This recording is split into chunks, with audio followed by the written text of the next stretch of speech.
And as you said, Rick, we're being very careful to report specifics and numbers very early in the reporting here. They don't know. We're waiting to find out what's happening as well. What we can tell you a little bit now about is San Francisco Airport. As you probably know from flying out of there, it's approximately 13 miles south of the city, and it covers some 5 square miles. It's the 10th busiest airport in the U.S., and the 25th busiest airport in the world, handling over 500,000 passengers. That's each week.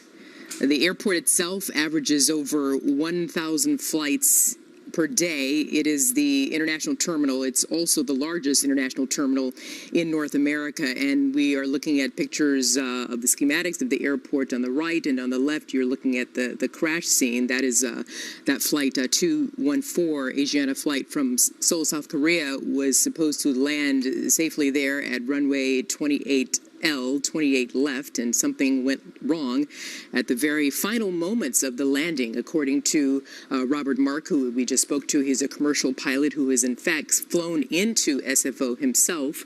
And we also had our own John Scott, anchor of Happening Now, also a licensed pilot, talking about who or what, if the computer would be in control at that point in the landing, or if in fact the pilots are in control. And both are saying at that point it's usually the pilot, that it is it's land by hand.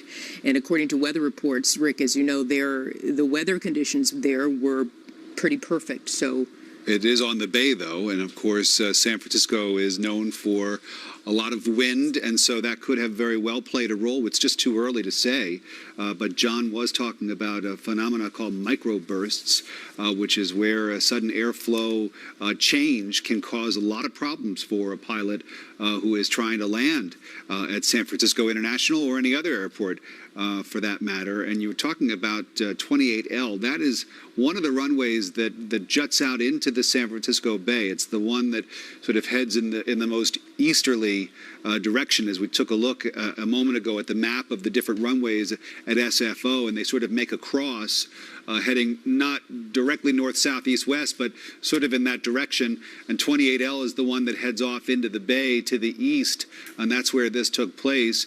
And if you're just joining our coverage, as we're about half past the hour, and we realize on a holiday weekend, a lot of you are hopefully out and about and enjoying yourselves, not necessarily tuned into what's going on in the world every second of the day here. There has been a plane crash at San Francisco International Airport, and that area there on the left-hand side of the screen is where the tail used to be on this Asiana Boeing 777 that was landing at San Francisco International there. Holes the result of intense flames and fire.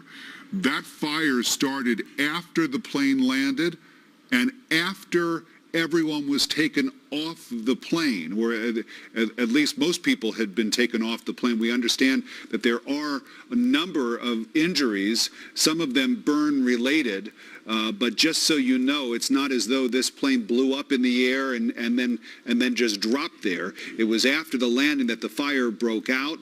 First responders able to get to the scene, get everybody off the plane, and as we've been telling you, some conflicting reports, 1, possibly 2 dead, as many as 60 or so people injured. As you take a look at the immediate after effects right there, the aftermath, the smoke rising.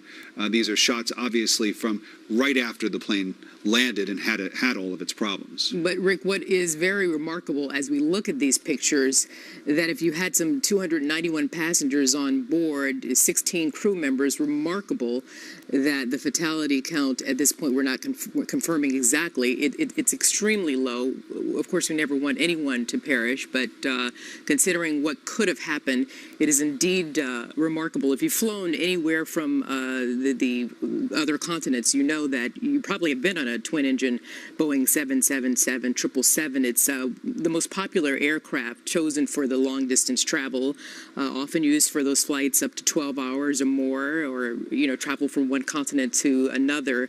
And it is capable of carrying anywhere between 246 to 300 passengers, close to capacity with some 291 passengers on board, keeping in mind that this is a holiday weekend. It is a holiday weekend, so you've got a lot of people traveling to and from. We're going to get more now on the